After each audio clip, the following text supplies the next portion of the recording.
Hello, hello, hello, everyone. I am Rosalind Brown of Your Wealth Guidance, where we help Black women create their financial independence map and identify the tools for success so you can live life on Financial your independence map own and terms. identify the Oops, there tools we for go. We got a little success so echo. you can live life financial your own terms. Identify the tools for success so you can live life financial your own Let's see, we got a bit of an echo.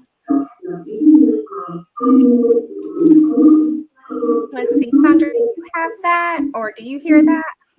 Yes, I do. Yeah, let's see. Maybe do you have YouTube open on yours? It might be auto playing.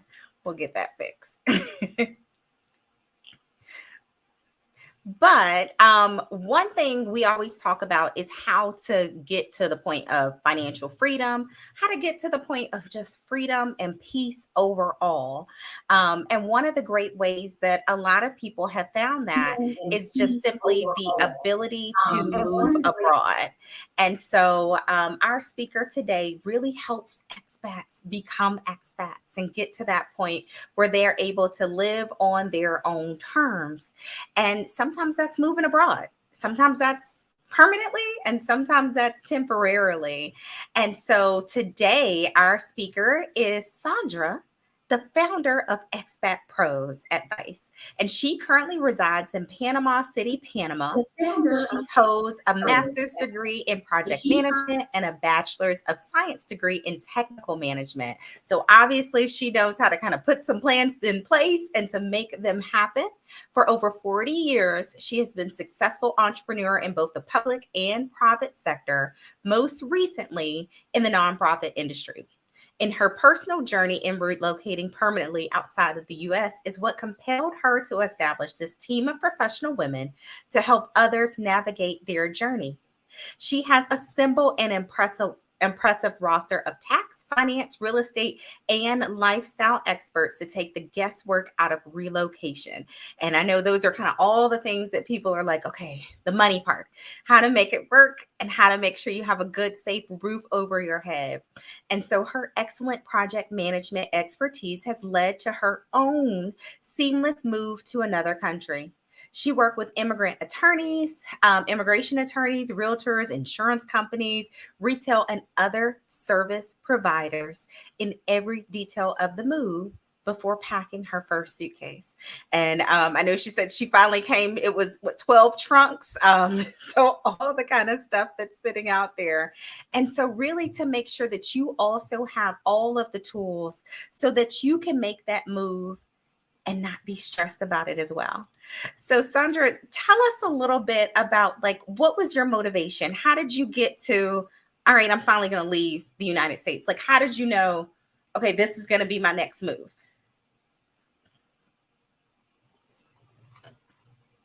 Oh wait, let's see. Let's unmute you. Actually, can you hear me? Yep, I can hear you. Okay. So actually, I had decided in. Yeah, I can hear you. So actually, I had decided in. Oh, I hear a bit of an echo. You may have your YouTube open as well. Do you have your YouTube open?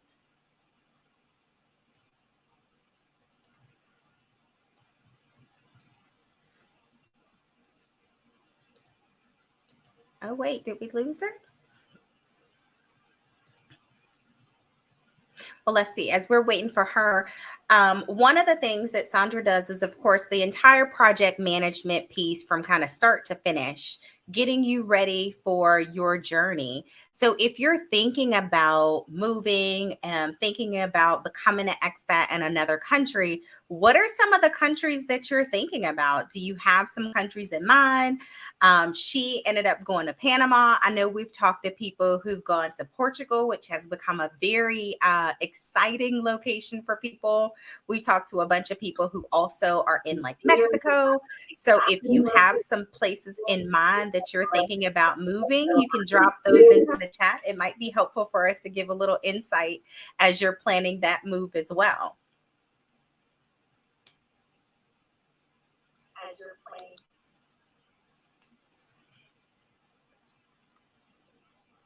Oh, wait, I think you're still muted. Let me. Okay, Oh wait, I think There we you're go. still muted. we're on now. Okay. Oh wait, I think you're still muted. We're on now. Okay. Oh wait, I think you're still muted. We still hear a little bit of an echo. We still hear a little bit of an echo. I think you might have it open in two windows. Do you have another window open? No, I don't. Just this one. And I'm using it in Chrome. So, I'm a Mac user, and this particular format doesn't, work well in Safari. So Oh I no, I use think you're good now. Chrome. Can you No, hear I me? think you're good now. I don't hear echo anymore.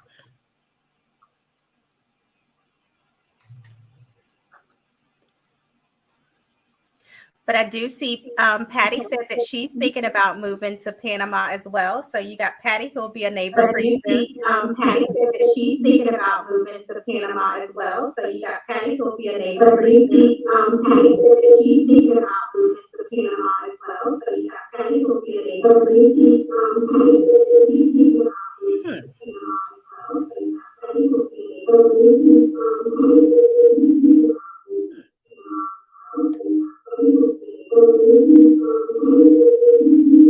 I still hear a bit of an echo.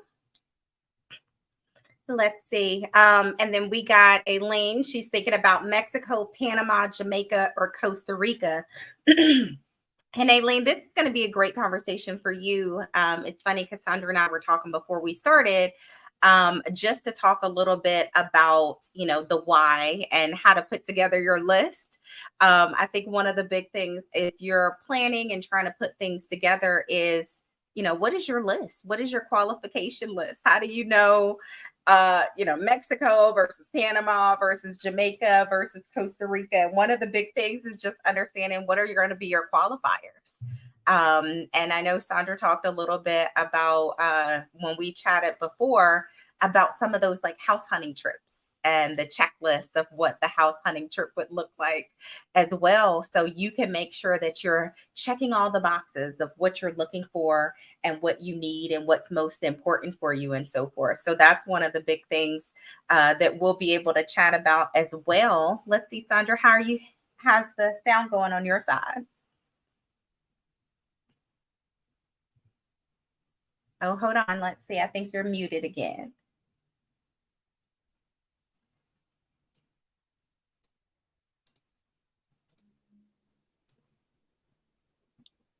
Can you hear us? Yes. Perfect. Okay. Now it seems like the echo stopped. Okay. Now it seems like the echo stopped. Huh.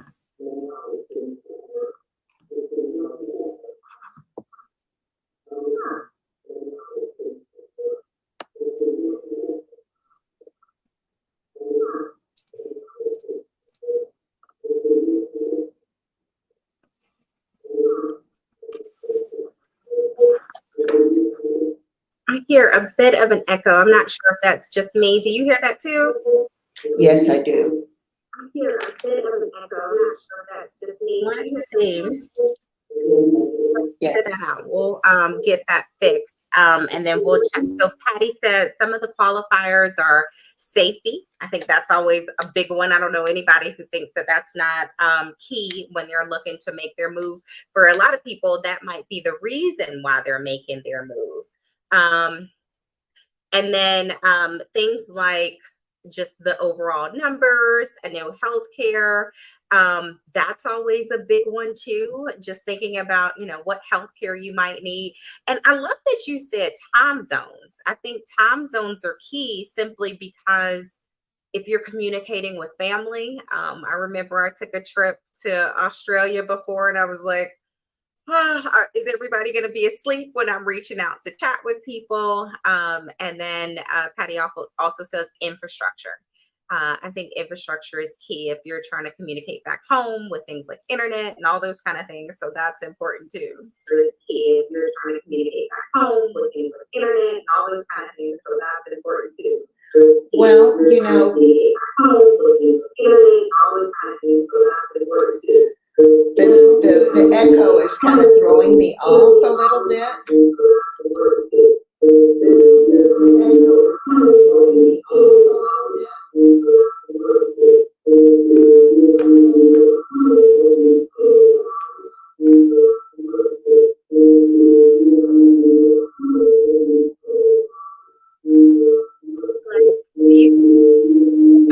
It sounds like it's playing in the background somewhere. I'm sorry.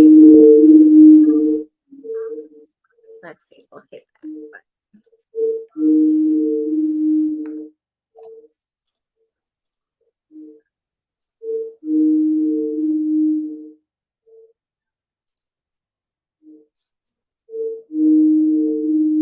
Still hear a little bit.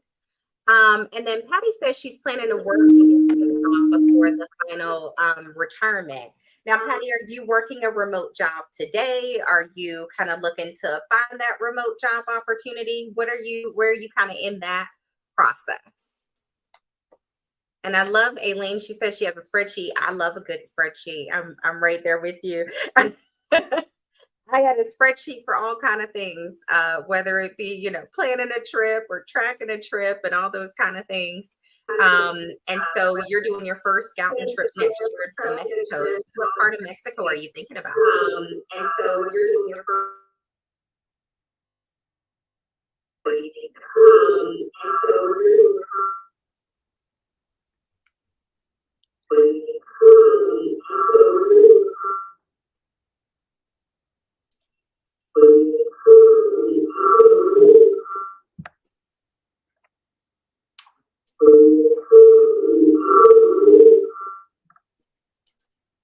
Let's see, I still hear that.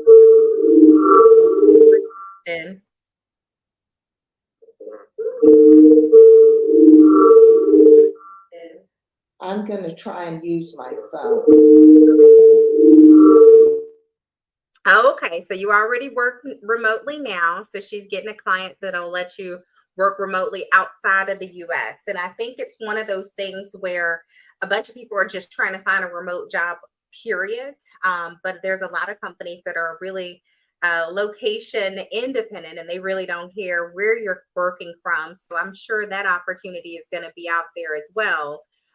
What are some of your deal breakers, Aileen? I know you talked about you have some of your hard requirements and then your maybes and so forth. Yeah, Patty says it sounds like you might have the lab open in two different windows. My phone as opposed to my laptop. So is there an echo still? No, nope, I don't hear anything now. I can't hear you, but I can see you nodding your head. So let's see here. So we can hear you. So let me see. Okay. I'm going to send her a quick message because it may just be she needs to update some settings in here. We're going to get it all squared away.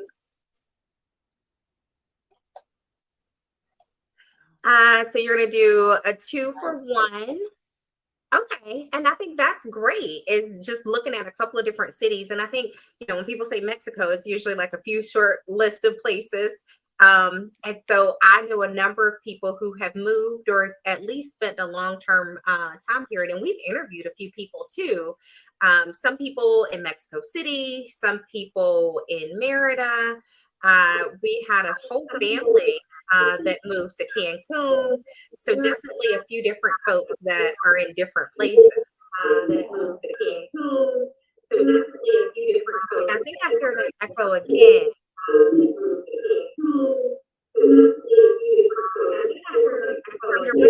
It went away and then it came back.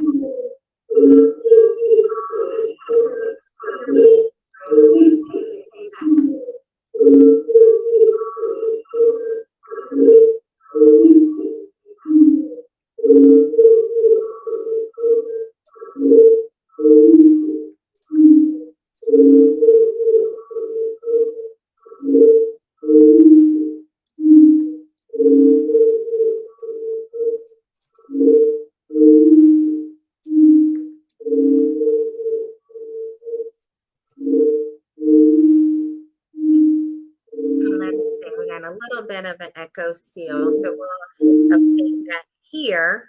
So one other thing, yep, it does look like that. So one other thing in terms of Aileen, are you all planning to retire fully, or are you thinking about doing some remote work like Patty's doing as well?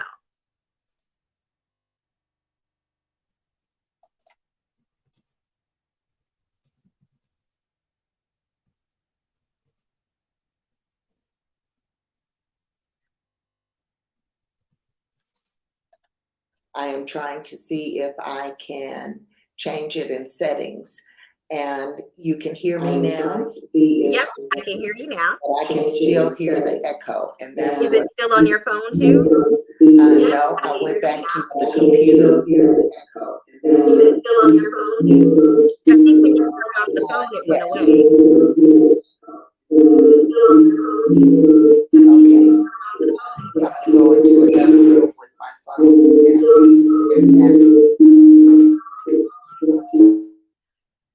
Okay, your husband will be retired and you'll be doing some remote work. Oh my God, too touristy. I can 100% agree with that. I actually live in a place that probably is a little bit touristy now. And we always say, high tourist season can be a bit of a headache.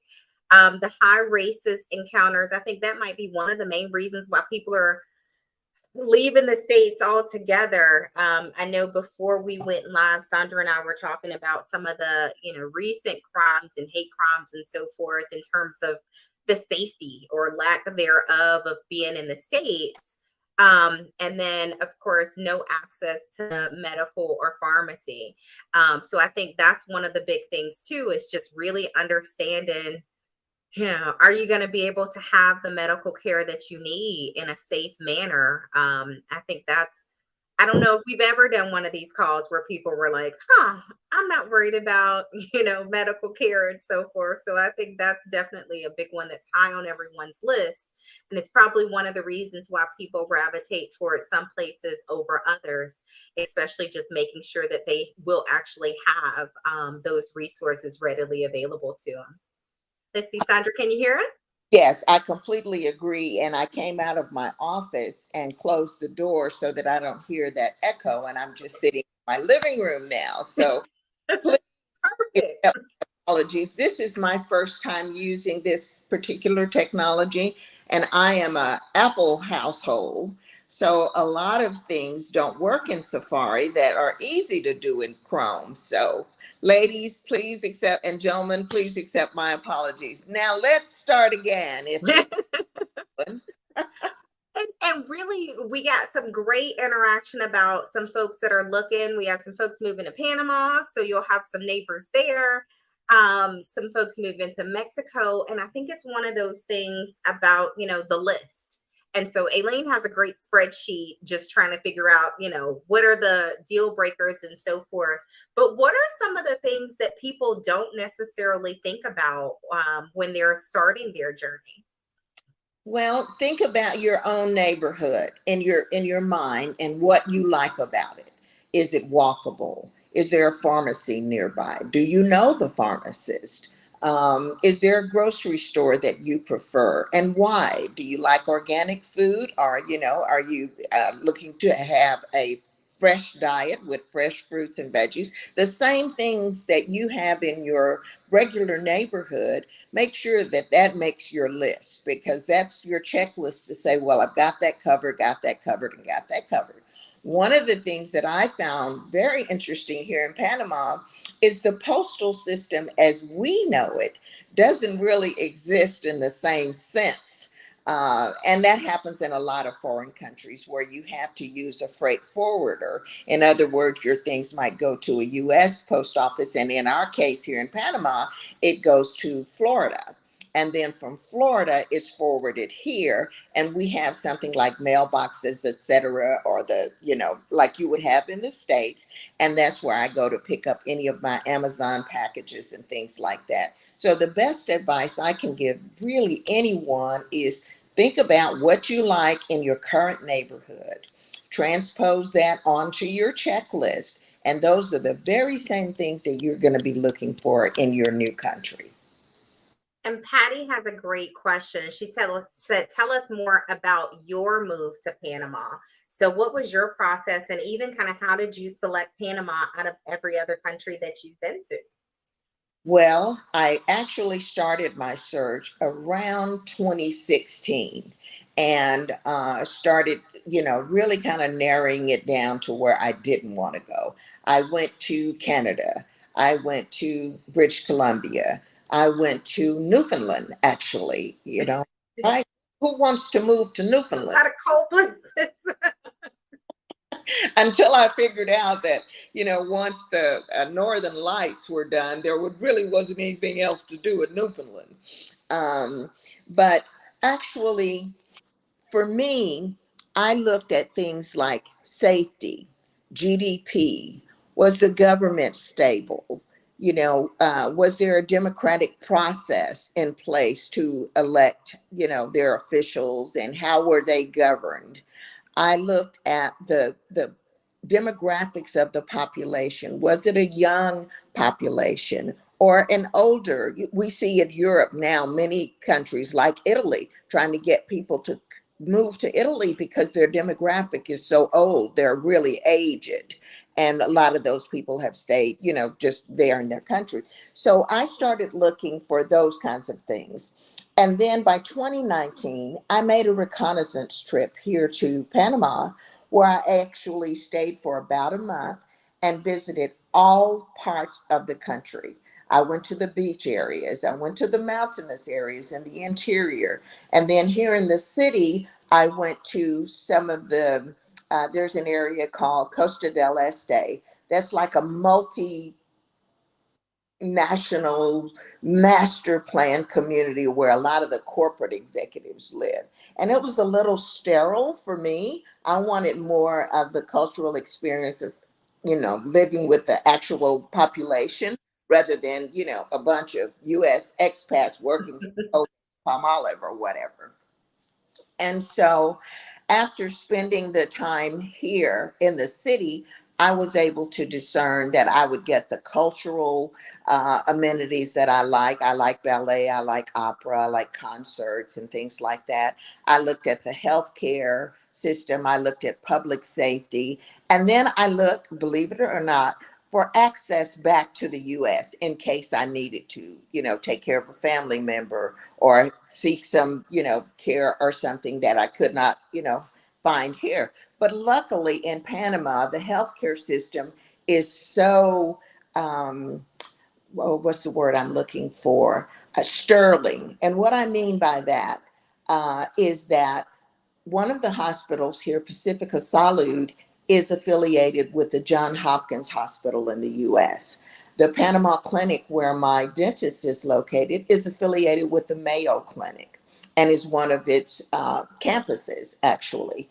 And so looking at, how available were pharmaceuticals and the fact that they're much cheaper here, for one, than they are in the US.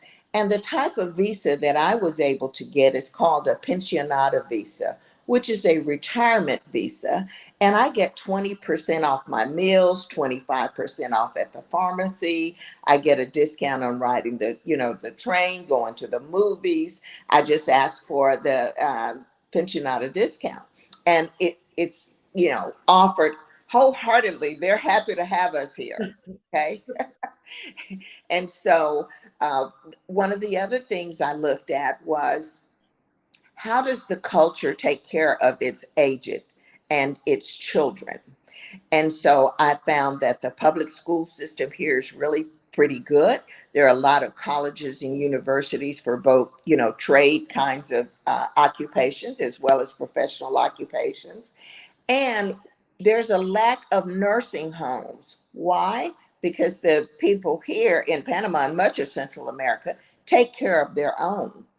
And so there's no need for that type of institutionalized care.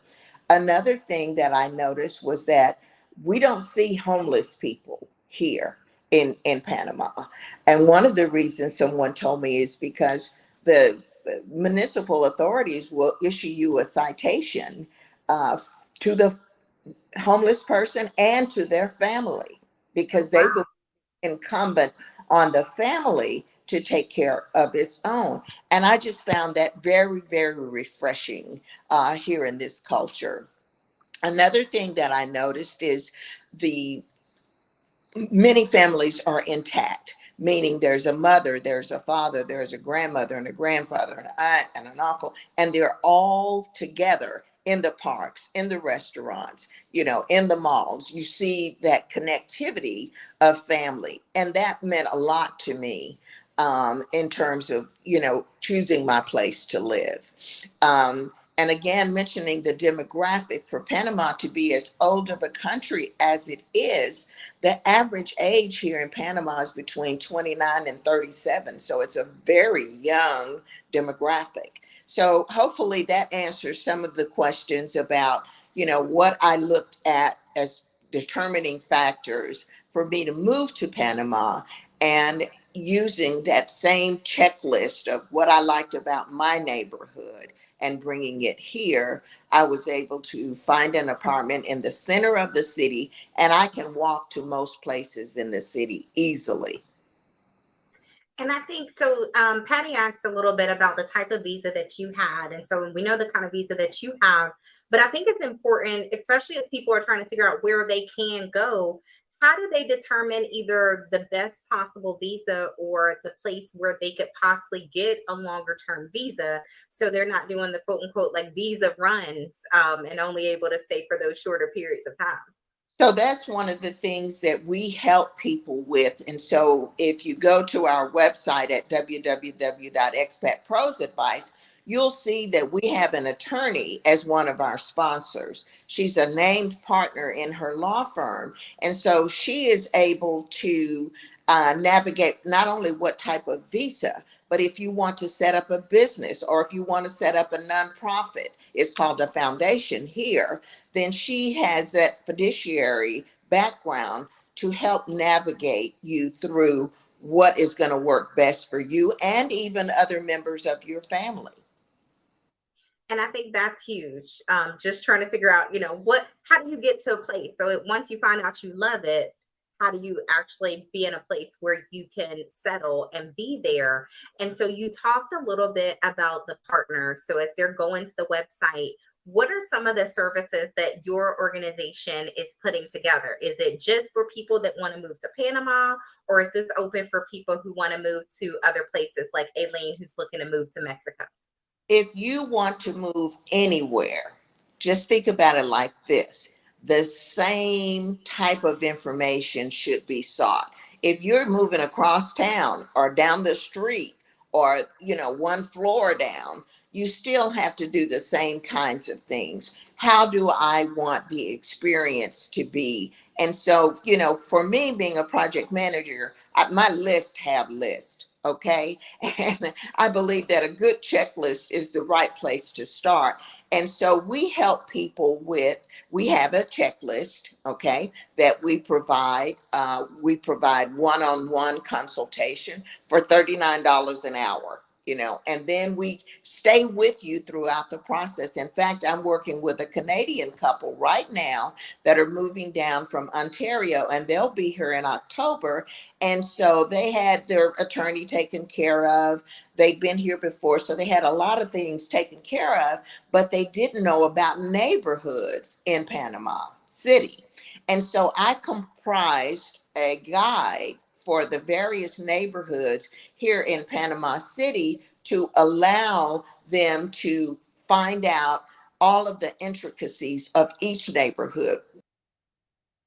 Which neighborhood was close to shopping, which neighborhood had more of a residential feel, because in Panama City there are a lot of high rises, but there's also a lot of old Spanish architecture intermingled between the high rises. We literally take people by the hand and we do a client assessment to see what is it you're trying to accomplish. Are you still working? Do you want to work remotely? Do you want to start a business? Do you have children? Are schools important to you? Do you have aging parents? So if they come to visit, or hospitals, important to you. So each case is different. And we look at it like that. And after doing that assessment, then we spend time gathering the information that you want to have at your fingertips when you're contemplating a move. And this is a good question. It talked about, and I think this is probably a question over and over again. So she asked about like your apartment. I know you talked about you're in a condo, and she says, 2 bedroom, 2 bath. What should she be thinking in terms of like a rental range in terms of what would be reasonable? And I know that's kind of hard.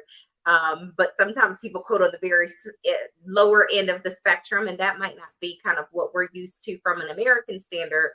And then, of course, there's, if money isn't an object, there's that kind of budget. But what's something that would be reasonable, or a range that would be reasonable? Well, it depends where in the country you want to live. Obviously, if you're in the city, you're going to have certain amenities. I'll just tell you about my particular case. I moved here in March of 2021. The country had just reopened after not after the pandemic, but during the pandemic.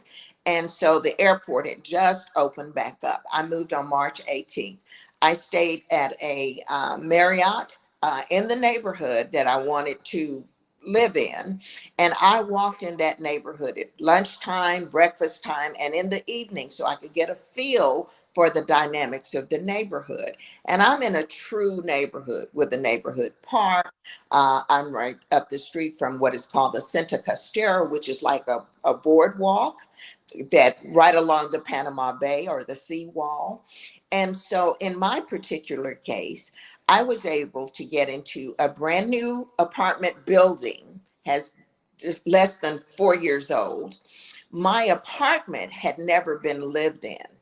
And so I negotiated with the landlord because after building 4 homes, I wasn't interested in, owning real estate or car or anything else again.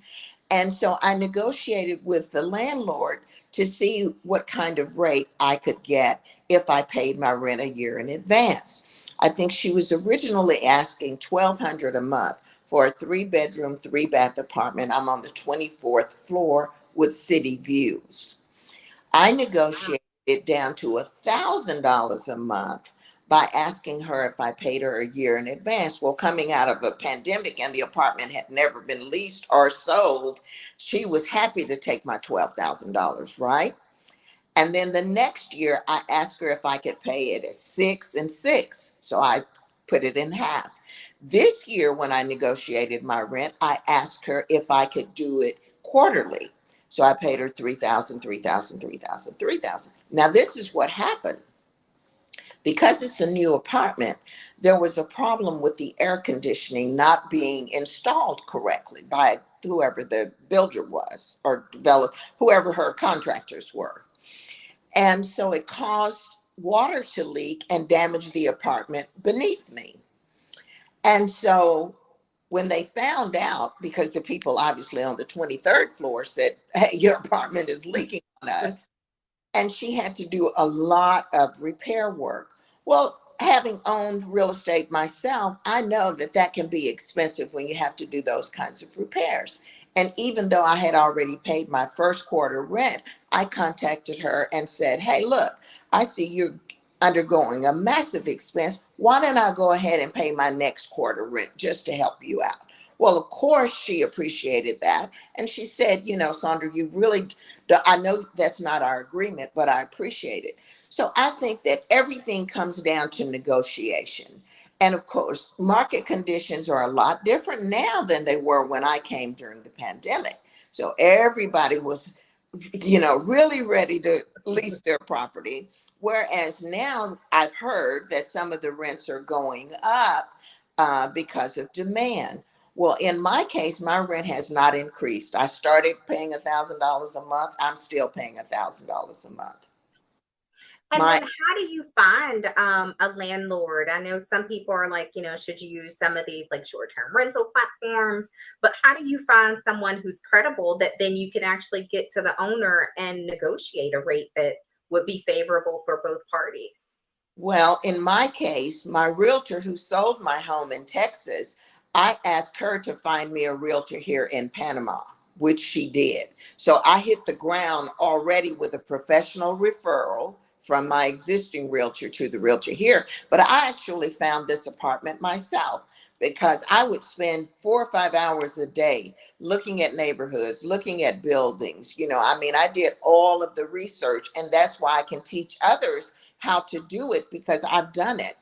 And so when I decided that I wanted this particular apartment, I asked my realtor to ask her realtor if we could sit down and have a chat. So she came over to the apartment and I made my proposal directly to her. I didn't have my realtor to do it. I looked her directly in her eyes and said, if I pay you a year in advance, can I have this apartment for this amount? She didn't hesitate. And I love that. It's a win-win, and really just understanding kind of where the market is and what value you can bring makes a big difference. And then how did you, because you found this apartment on your own, what type of resources were you using? Is it websites? I know a lot of people use like Facebook groups. You started with the realtor, so they at least showed you a couple of places, hopefully, but then I know some people, they're just like, I walk by and it says, for rent, and they called a number. What resources were you using to find your place? Well, I didn't use Facebook groups because everybody's experience is different. Everyone's bias is different. What one person likes, another may not like. So I basically, because I had been here before, I knew exactly which neighborhood I wanted to be in. For instance, I'm right across the street from one of the city's oldest synagogues. And they just built a new community center and they already have a school. So this neighborhood is safe, is what I'm trying to say. Right next door is a brand new supermarket with its security and its cameras. And so as a single woman, security is very important to me. So I made sure that the neighborhood that I chose would be walkable, have a large police presence. The park is right down the street. And so there are families there playing basketball, playing soccer with the playground. There's a dog park there. So there's lots of family oriented activities. Now, if I were 40 years younger, I might have looked at a different neighborhood, with pubs and clubs and, uh, sidewalk cafes. And there's a neighborhood here like that called El Congrejo. That's a little bit kind of artistic and, but at 4 o'clock in the morning, the club is still open. I'm sort of that. Now, how do you research safety? In the States, we're used to looking up, certain safety maps and so forth. And what we might think is safe might be a little bit different than what we see abroad. How do you gauge safety from location to location? Now, that might be an instance where I might use a Facebook group and ask someone if they lived in a particular area and ask that specific question. Whereas a question geared to, like I said, type of accommodation or neighborhood is going to vary a lot. Public safety isn't. Either it's safe or it isn't. And I think that's a good thing. Now, I think this is a big one, especially for those who are in the States and you're looking to move abroad. What are some things that you need to kind of understand? These things are just going to be different. And so depending on what country you move to, where you might be, those cultural differences, what are some of those things to say, okay, let's not be unreasonable. You're not in the States anymore, that kind of thing. Well, like you, I'm a Southerner. My mother's from Louisiana and my dad was from Texas. And, I was a Texan, but grits is a staple in the South. Right? So I came here looking for grits, couldn't find them. They had polenta. Well, if you've been to Italy, that polenta is not grits. Couscous is not grits. Quinoa is not. Yeah. So my best friend's brother just came over with a group of his army buddies, and I asked him to bring me some grits. He brought me 2 boxes of grits. You're not going to find Bluebell ice cream. You can find ice cream, but it won't be Bluebell, so there are some things you just kind of have to get over it. Another thing is sometimes the Central American attitude is pretty laid back. It's called tranquilo. And so they don't live to work like we do. They work to live. Okay. And what I mean by that is they have a healthy balance between their work life and their home life. So sometimes you might go into a store or to a restaurant and they might stand and just kind of look at you for what seems like a long time. It might be a minute or two, but they're trying to discern, we haven't seen you before. You must not be from around here, especially if it's a local restaurant. So they're not going to rush up on you and say, may I help you, or something like that. So that might be a little off-putting to some. I've seen some expats reference that because of that entitlement that we have come to expect coming from the States. We walk into a store, the clerk rushes over, or the waiter or the, maitre d' or whomever rushes over. Well, they don't do that here. They kind of size you up a little bit before deciding, what type of approach to make. And I tell people all the time, we are in their country. And so we have to adapt. So my Spanish is not the best because I speak French fairly fluently. And so I take my phone with me. I'll do it in Google Translate. I'll listen to it. And then I stumble through it. And we both have a laugh and we go on about, whatever it is, because they see that I'm trying. And I don't go in with the attitude of, I wonder if they understand what I'm saying, because that's just, first of all, mean, entitled, and privileged. And, you're going to get nowhere with that living abroad. And I know one of the things we talked about, especially is like community and building community. So if people are thinking, I'm afraid to move by myself. So how do they then, find that circle of people to go to dinner with, to explore the neighborhood with, and so forth? How would someone go about building a community abroad? Well, just like you do in a new neighborhood, you go to the grocery store, you meet someone, you say hello, you ask them how they're doing, you start up a conversation, and, before you know it, you've made a new friend. Or, standing in line at the bank, or, just going out to some of the local restaurants and just, cross the aisle saying, hi, I'm new here. My name is such and such. And then, for me, for instance, going to the grocery store, which is right next to me. And so the people who are bagging your groceries, they're volunteers, they're unpaid staff. Oh, wow. And so if I don't have coins and, change in my wallet or whatever, I buy everyone a Coke. So they call me the Coca-Cola lady. And they say, why do you buy everyone a Coke? I said, because it's an American company. And if you're standing here doing this, you probably need a refreshing drink, So much so that I came to the attention of the store manager, and there was a group of about 30 people who were looking at Panama City. And I let them come in to see my apartment 5 at a time, not 30, but 5 at a time. And then I negotiated with the general manager of the supermarket to let them come and see her store. And so she toured them around her store so they could see, American products, what imports, the various prices of things. You can get a package of chicken wings here for $3.50. Okay. Wow. Everyone about eggs being $5 or whatever it was. We were still paying $2 a dozen for eggs here.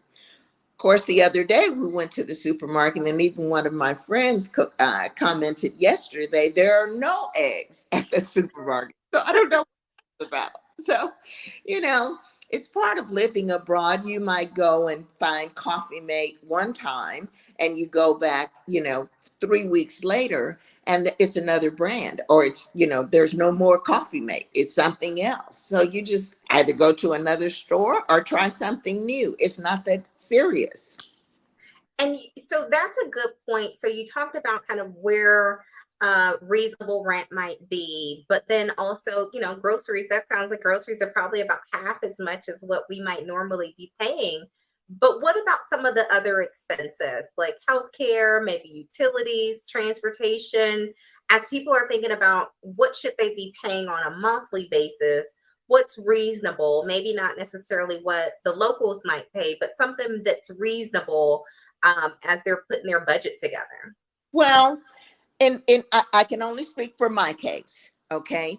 And in my case, I pay around $70 to $80 a month for electricity. Now, keep in mind, I've got a little over 1,000 square feet, and I only run, they're wall-mounted units, okay, with the main compressor or whatever outside my window. But on average, that utility bill, if I were not a retired pensionata visa holder, that might be about $110 a month, okay? My cable, which came with internet, and I have a landline. I haven't had a landline in 50 years or something, for about $65 a month, again, with the pensionata discount. And an average Uber, let's say I'm going to the airport from my apartment, it's about 25-30 minutes away, and it's about $25. Whereas in the States, that would be double. Easily, yeah. To ride the train is about $1 anywhere, and you get a Metro card. We have a rail system here. To ride the bus, I think it's like 35 cents. I got us and was trying to put money in, and the guy was looking at me like, what are you doing? And another passenger brought his Metro card up and let me do it. And so I gave, the money or whatever. So, it's those kinds of things that I kind of laugh at, and I say, well, I got a travel tip for you. If you're going to go to another country, put a different SIM card in your phone, for instance, so that you're not paying roaming charges or data. And so it's just, those are the kinds of things that we help people navigate. So we do the hard work so that we can keep it stress-free for anyone wanting to relocate. Now, how long of a time period? So I know you said you started the initial thoughts in 2016, and then you finally moved in 2021. How long, if someone says, okay, I'm ready to start planning, how long from the planning to the actual move is realistic? So when I decided I was going to do it right now was the fall of 2020. Okay. We were still in lockdown. And I didn't put up any Christmas decorations because by then I was like, yeah, I called my realtor. She put the house on coming soon. The first week of January, my house was listed. In 5 days, I had 55 showings and 8 offers. I hired an estate auctioneer to sell my contents. Okay. Meaning clothes, boots, sweaters, things I knew I would not need here. He says, well, it's a 40% commission. I said, sir, it could be a 50% commission. I'll take it. Just done. Yes. Just done. Because after he finished, he had a liquidator that he sold to, and then they cleaned the house.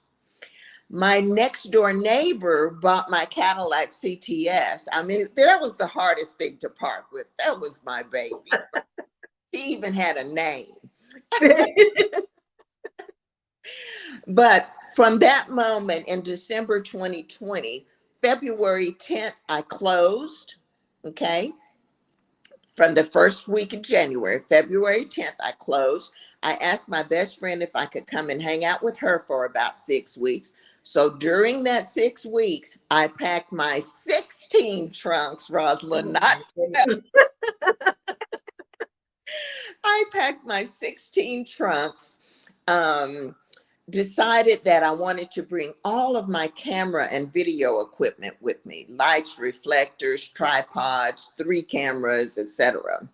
And so I decided that I could probably get a cheaper rate if I went as a journalist, right? In terms of, because I was carrying it with me. I didn't ship anything. I brought everything on the plane with me. In fact, to, for my 16 trunks, it was as much as my first class ticket. Oh my word.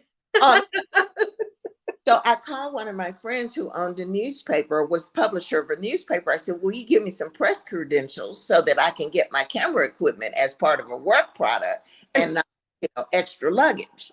So he did. So it's those kinds of little things that, based on my personal experience, I can help people navigate. I brought my mother's cremated remains with me. I know that may sound a little weird, but I'm an only child. No, that's important. I wanted, my mom had never been to Panama, but she's here now. And so I had to go to the mortuary and get a special, form for transporting remains. I took it to UPS, had them to pack it, and I put the form on the top of the box so they could see what it was. But knowing TSA or even customs here, because of drugs, I guess, they opened, my mother's container and, saw that it was what I said it was. And so, of course, I had a conversation with mom about that. I was like, you had your clothes on, right? But those are the kinds of things. Bringing a pet is another regulatory environment that you have to navigate, because you have to show vaccination records. You have to work with a vet here to get all the forms and make sure you have that, checked. So there are just a lot of steps that if you don't have a list, you're bound to miss something. And that's why I'm so big on lists. So besides having the checklist, in our newsletter, which is about to come out in September, next month, in a couple of weeks, we always put some expat tips in there for, a person who is thinking about moving abroad. So, like I said, really, Rosalind, it's like moving across town, because you have a list when you're going to move. You stop your mail or you forward your mail and, all of those kinds of things. So if you think about it like that, you get your boxes. I ordered trunks. Oh my gosh. And I went to Ross so many times because, they're liquidator and they always have some good deals. So I'd go every other week, and buy a trunk. I made 12 trips to Oh my goodness. books to get rid of my 200 books that were in my, home office.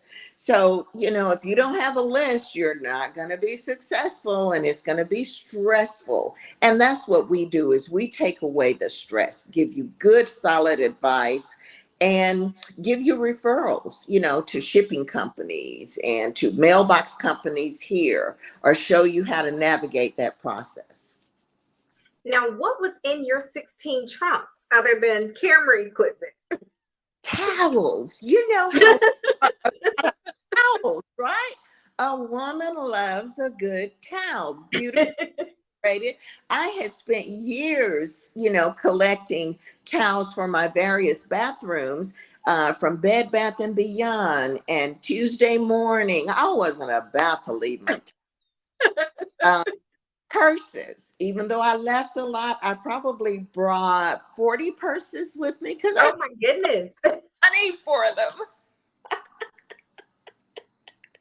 And that's a question too, because so there's a lot of people who move and then they put things in storage. So then they pay storage fees for years and years and may never come back and get it, or may go back and they're like, I still don't know what I want to do with it. How do you make the decision? Okay, this is the stuff that needs to go, and this is the stuff I can't live without, so they can just part ways. So like you said, sell it all, give it all away, whatever you got to do. How do you help people make that determination? So what I did personally is I went and sat in each room of my home. Okay. And I looked at what I wanted to take. So I went into my formal living room.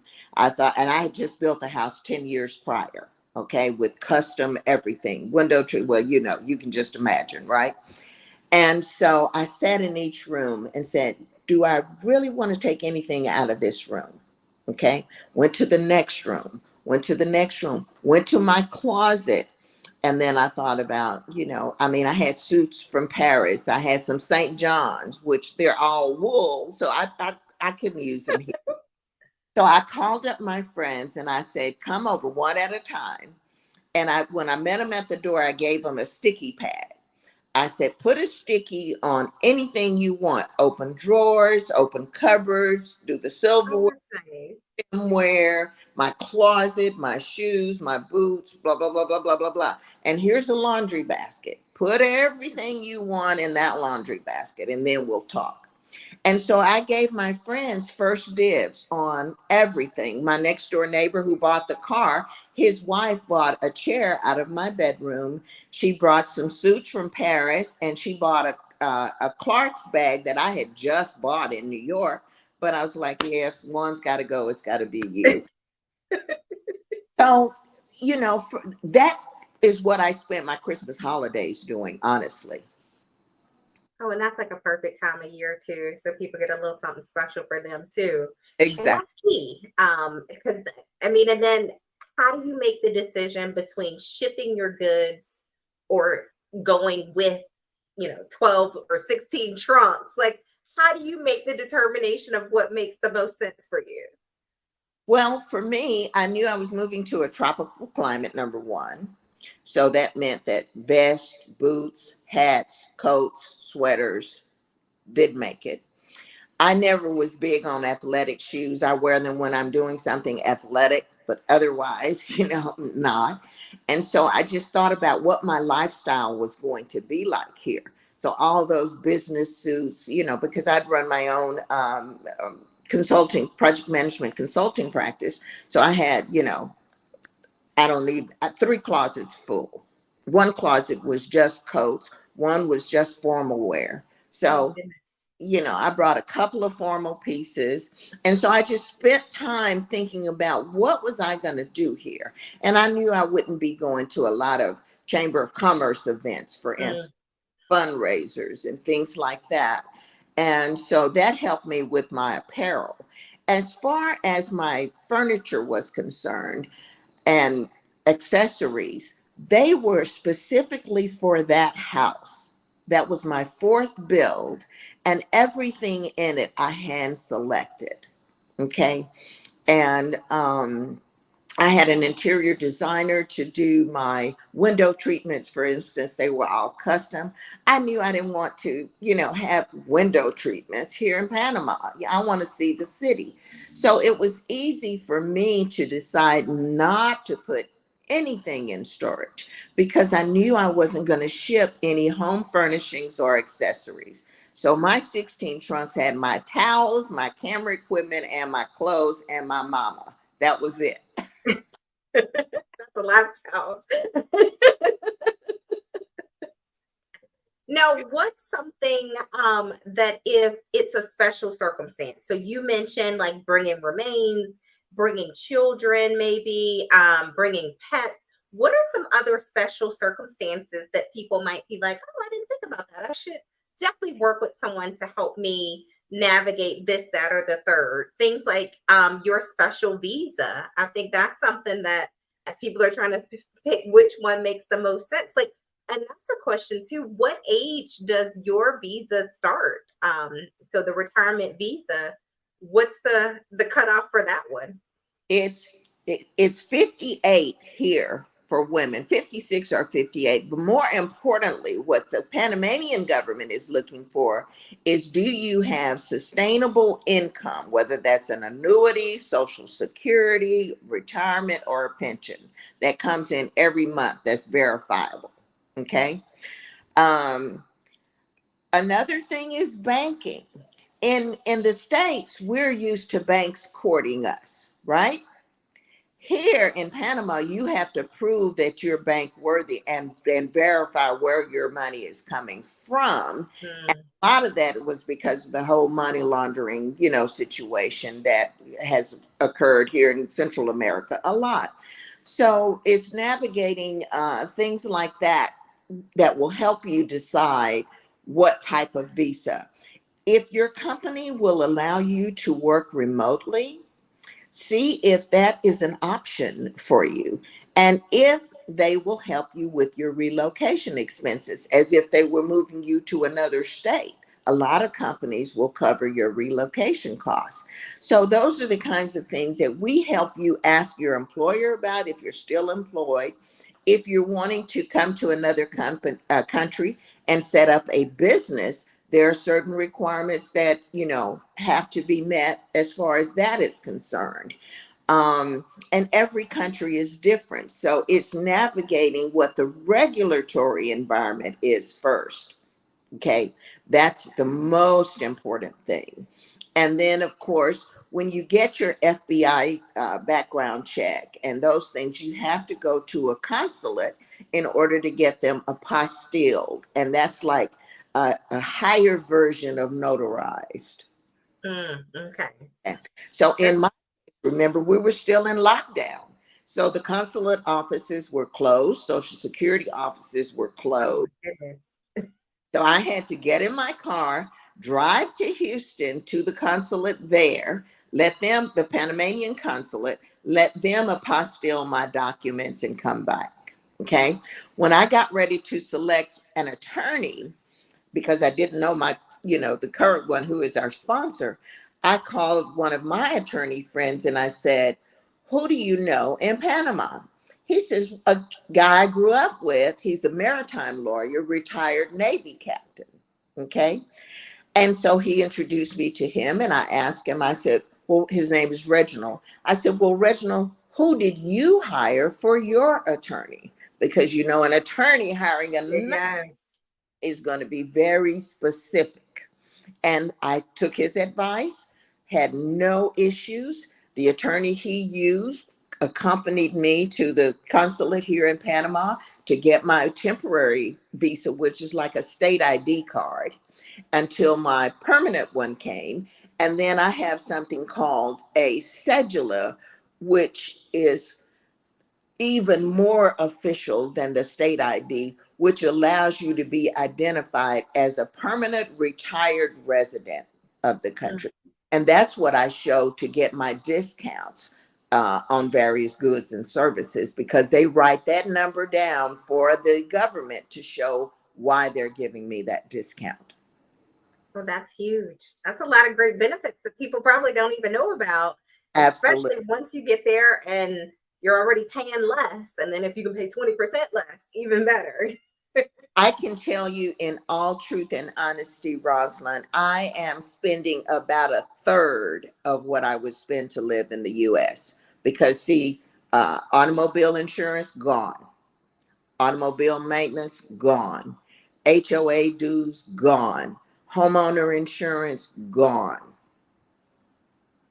And all those headaches, maintenance and all those.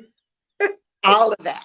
When the AC goes out, it's no longer your problem, all those things. And that was another thing that I considered, to be honest with you, because my house was going to be 10 years old in May of 2020. I built it and moved in May of 2010. So I started thinking about, in about another 2 years, things are going to start needing repairing. Well, I had gotten a new roof and a new fence because of a hailstorm in the area of Texas that I lived in. So that was covered. But I started thinking about hot water heaters and, all of the other fun. So, oh my goodness. Yeah. Yes. So my property had doubled in value from when I built it. So I took it. And when you sell a piece of real estate, a lot of people don't know this, you don't have to pay capital gains if it's your homestead. And so just having that and having that pool of money, it actually makes it a little bit easier for the transition too. Absolutely.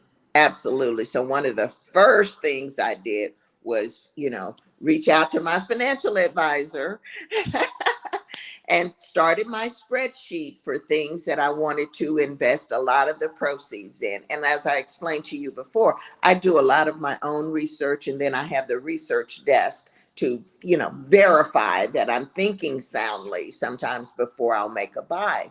But I was able to do extremely well. And I'm able to live off of my Social Security because I'm 67 and have some left over. Okay. Because my rent is $1,000 a month to furnish my entire apartment, including accessories, furniture, but because I had to buy everything, it was about $4,500, 5,000 probably tops. I didn't keep count because I just want what, at this stage, I want what I want.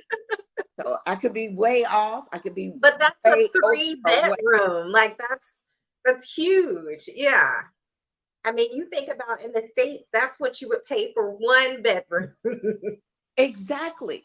Exactly. And I mean, I have a very nice bed, a very nice mattress, and everything is brand new. My home was, like I said, decorated kind of in a classic style because I had so much custom stuff there. But this was literally off the floor, and it's minimalist and it's clean lines, and I love it. I'd always wanted to live in a high rise. So now, I mean, that's off my bucket list. Oh, I love it. So I have thoroughly enjoyed this discussion, but also just learning about your journey in general. I mean, so many people were doing so many different things during COVID, and some people were just like, "Oh, I'll move to the countryside," and you moved out the country totally. Yeah. But one thing COVID taught us is just to make that leap. And so I knew a lot of people are like, all right, they've started the return to work and all these things. So now I'm really ready to make that change. And so if someone is ready to make that change and they're like, but I need some comfort. I need to make sure that I'm checking all of the boxes. What would be the next steps to work with you to make sure that they're going to make a successful transition? Well, the first thing is to go to my website, and a pop-up asks you to sign up for our free newsletter. That just gives you some tips right away. And then once you're on the website, as you know, Rosalind, I have a series of blog articles that all of my collaborators wrote, from selling real estate to moving your pet to getting out of your head mentally, to overcoming fear, to addressing those relatives who've never been out of their front yard, asking why you're moving, all of those things. And all of that advice is free, okay, just by going to the website. The second thing is, if you decide that you would like to have us do an assessment and work with us, like I said, it's that'll be the best $40 you ever spend, because we literally take you by the hand and do the kinds of things that I'm doing with this couple in Canada. So I sent them an analysis of 5 different neighborhoods. I sent them both of the checklist, the mental checklist, as well as the My Move Abroad checklist.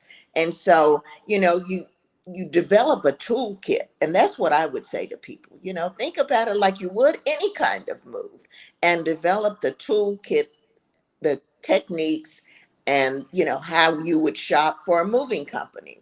You're shopping for a little bit more than that in this instance, but the same principle applies.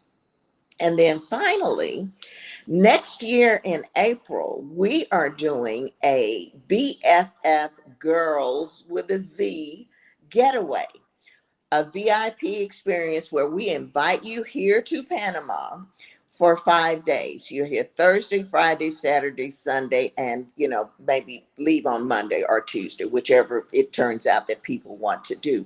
So you grab your girlfriend and you come to Panama, and let me show you why it's such a great place to be. We're working out all of the details now. My 2 partners in this effort are Panamanian.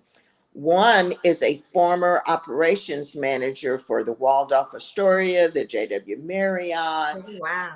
the Bristol, which is out of London, hotel, and he has a concierge service now. Okay, so he's one of the partners who will arrange the VIP limo service and all of that stuff. My other partner is a engineer by trade, but she's a realtor and she works a lot with developers. So we'll be able to, talk to you about real estate. My lawyer sponsor will be able to visit with anyone who has questions about the visa process, not in a conference kind of format. I didn't want to do another conference or, I want it to be a girls' getaway. We're sitting in the living room and we're just talking like girls. So I haven't decided if we're going to do a hotel experience or an Airbnb with a butler and a chef on site and cleaning staff. So we're still working through the logistics, but we'll take you throughout the city and anywhere else you want to go and have you be able to be conversant about your lifestyle should you choose to move to Panama. Oh, I love it. And so they're going to get that information if they sign up for the newsletter as well. That is exactly right. So perfect. And I have dropped the link in there for expatprosadvice.com. Once you click on the link, you'll get the pop-up to sign up for the newsletter. So be sure to sign up for that newsletter. So you're getting the tips, the information along the way, but you're also getting that information for next year's girls trip. So you can get information if you want to be in Panama. But also, if you use that same website, you can book for just $39.99 that planning. So even just to see, are you close? I know Aileen said she had a spreadsheet, so you can put this checklist with your spreadsheet as you're getting ready to take your trip to Mexico. Patty's putting together her information as she's trying to figure out, can she work internationally, not just remotely overall. So she already has kind of Panama on the list. Then add this checklist to make sure that you don't miss anything in that transition too. So I'm excited. I hope you all will take advantage of this great information that's available, and especially just sign up for the newsletter. Like, let that be your first start. Well, I will just add that if you look at any of the top destinations to live abroad, Panama is consistently in the top 3 to 5, always. Oh my goodness. I gotta get back there. I told you I was there once. I gotta get back there so I can see why everybody is so in love with it. I only spent a day there last time, so I gotta make sure I get back and explore a little bit more. So thank you so much, Sandra, for joining us. This was such great information. I hope you all got something great from it as well. And so until next time, have a great night, everybody. Bye-bye.